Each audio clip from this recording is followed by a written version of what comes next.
ఈ రోజు ఈ సభ చూస్తా ఉంటే రైతు పండగ అంటే నిజంగా పండగలానే ఉంది. ఓ పెద్ద సంక్రాంతి పండుగలానో లేకపోతే ఇంకేదో పెద్ద పండుగలానో రైతాంగ సోదరులందరూ కూడా ఇక్కడ చేరి పెద్ద ఎత్తున సంబరాలు చేసుకునేటువంటి కార్యక్రమానికి ఈనాటి ఇందిరమ్మ రాజ్యం తీసుకున్నటువంటి అనేక నిర్ణయాలు ఈ పండగ కారణమైంది. ఈ మధ్య కాలంలో ఇందిరమ్మ రాజ్యం వచ్చి సంవత్సరం కావస్తాం అంటే ఇంకా పూర్తి కాలేదు. ఈ సంవత్సర కాలం లోపలనే బీఆర్ఎస్ పార్టీ సంబంధించిన నాయకత్వం రకరకాల ప్రజల వద్దకు వెళ్తాం, లేకపోతే ఉద్యమాలు చేస్తాం, లేకపోతే నిలదీస్తాం, లేకపోతే ఇంకోటేదో చేస్తామని వారి స్టేట్మెంట్లు చూస్తా ఉంటే నవ్వొస్తా ఉంది. నిజంగా 10 సంవత్సరాలు మీరు పరిపాలన చేసి ఈ రాష్ట్రం తెచ్చుకున్నదే నీళ్ల కోసం, నిరుద్యోగ యువతి యువకుల కోసం, రైతుల కళ్లల్లో ఆనందాన్ని చూడటం కోసం. కానీ ఈ 10 సంవత్సరాల్లో మీరు పాలన చేసిన 10 సంవత్సరాల్లో రైతుల గురించి, వ్యవసాయ రంగం గురించి చేసింది ఏదీ లేదని చెప్పడానికి మాకు ఎటువంటి సందేహం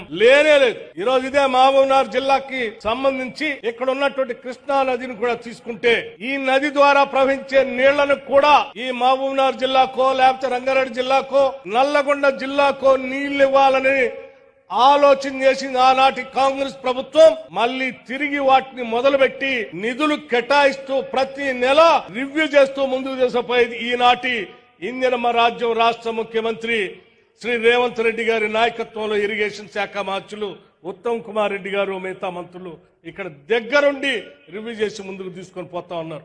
ఏమైనా చేశారా? గతంలో ఉన్నటువంటి ఇక్కడ ఉన్నటువంటి జూరాల మేమే కట్టాం. ఇక్కడ ఉన్నటువంటి కోయల్ సాగర్ గాని, లేకపోతే భీమా గాని, లేకపోతే కల్వకుర్తి ఎత్తిపోతల పథకం గాని, ఇటువంటి ఇత్యాది ప్రాజెక్టులన్నీ ఆనాటి కాంగ్రెస్ ప్రభుత్వాలే మొదలుపెట్టాయి. చివరికి పాలమూరు రంగారెడ్డికి సంబంధించి కూడా ఆనాటి కాంగ్రెస్ ప్రభుత్వమే ఆ రోజు జీవో ఇష్యూ చేసింది. మరి నువ్వు వచ్చి 10 సంవత్సరాల్లో కొత్తగా ఏమైనా చేశావంటే ఏమి చేయకపోగా పాలమూరు ఈ జిల్లాని ఎండబెట్టి ఎడారులానే ఉంచావు తప్ప ఏమీ చేయలేదు. మేము వచ్చాం మళ్ళీ ముఖ్యమంత్రి గారి ఆదేశాలతో ఎస్ఎల్బిసి దగ్గర రివ్యూ చేసి, టన్నెల దగ్గర లేకపోతే పాలమూరు రంగారెడ్డికి సంబంధించి రివ్యూ చేసి ప్రతి నెల బిల్లులు ఇస్తాం, పని జరగాల్సిందే అని చెప్పి స్పష్టంగా ఆదేశాలు ఇచ్చి ముఖ్యమంత్రి గారు రివ్యూ చేపిస్తా ఉంటే ఈ రోజు ఇక్కడ పనులు జరుగుతూ ఉన్నాయి. ఏం చేయలేదు కదా. ఇది కృష్ణానది పరిస్థితి. పోనీ ఆ గోదావరిలో ఏమైనా చేసామంటే రాష్ట్రం మొత్తాన్ని కుదవబెట్టి కాళేశ్వరం ప్రాజెక్ట్ అని కట్టాం. కాళేశ్వరం ప్రాజెక్ట్ కట్టి మేడిగడ్డ, అన్నారం, సుందిళ్ళ మీరు చూశారు ఏమైపోయిందో, పూర్తిగా కుంగిపోయింది. ఈ మధ్యనే ఉత్తమ్ కుమార్ రెడ్డి గారు ఒక స్టేట్మెంట్ కూడా ఇచ్చారు.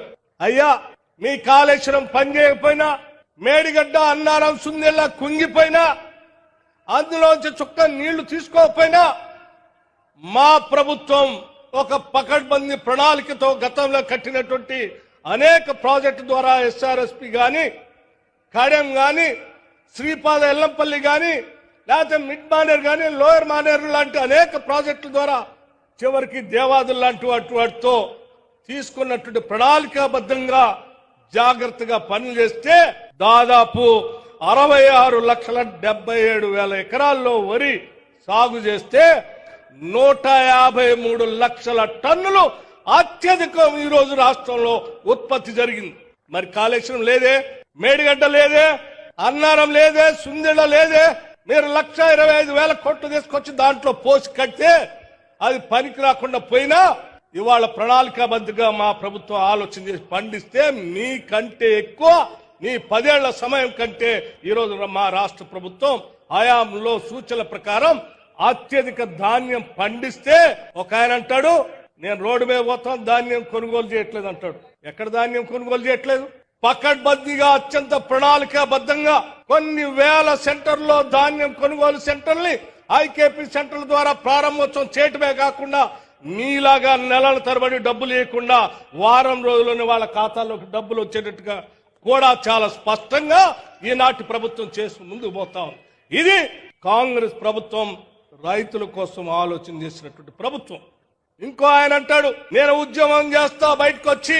ఏం ఉద్యమం చేసేది? 10 ఏళ్ల పాటు 1,00,000 రుణమాఫీ చేస్తా అని చెప్పి 2014-18 నుంచి 4 దఫాలుగా ఇన్స్టాల్మెంట్ లో చేస్తే ఆ డబ్బులు వడ్డీకే సరిపోలే. 2018-2023 వరకు ₹1,00,000 రుణమాఫీ చేస్తామని మాటలు చెప్పేవే తప్ప అవి చేయకుండానే గాలికి వదిలేసిపోయినాం. మేము మా ముఖ్యమంత్రి గారు యావత్ రాష్ట్ర మంత్రి మండలి మొత్తం కూడా ఆలోచన చేసి ఆనాటి కాంగ్రెస్ ప్రభుత్వ ఎన్నికల సందర్భంలో మేము ఇచ్చిన హామీ మేరకు తప్పనిసరిగా 2 లక్షల లోపల ఉన్నటువంటి రైతుల రుణాలన్నింటినీ కూడా ఆగస్టు 15 లోపల కల్లా చేస్తానని ముఖ్యమంత్రి గారు మాట ఇవ్వటమే కాకుండా నీలాగా తప్పించుకోవాలి. ఇచ్చిన మాట ప్రకారం మాట తప్పకుండా వెనక్కి తిరగకుండా కేవలం 15 రోజుల్లోనే 18,000 కోట్ల రూపాయలు 2 లక్షల లోపల ఉన్న వాళ్ళందరికీ రుణమాఫీ చేశాం.